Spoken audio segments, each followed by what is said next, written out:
Както казвам винаги, ЦСКА и на снимка да ги видиш, искам да ги бия. Би за да те уважава. Ей, кока виж какъв грозник, свипа си Ален Делон. Ужас. Нямам познат резултат скоро. Кокала, та-та-та-та.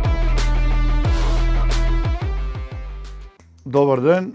Рунд 5 за Хапи Кокала с първия матч Турция-Румъния. Квалификационен матч. Естествено, тук емоцията ще бъде сериозна и голяма, напрежението ще бъде голямо. Двата отбора няма да искат да загубят.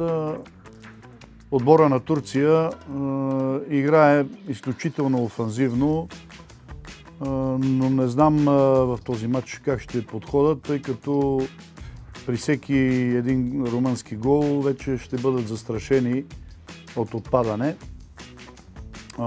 Смятам, че този резултат ще свърши равен 1-1, където следват продължения и евентуално дуспи. Следващия матч от програмата Италия-Ирландия.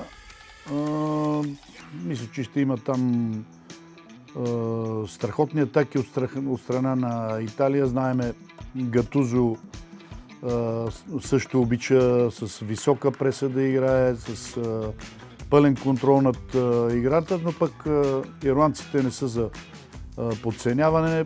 Много мощни, много високи, здрави състезатели.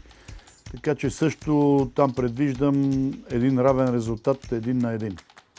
Точно тук е заровено кучето, че не могат да си позволят италианците за трети път да не се класират на такова голямо първенство.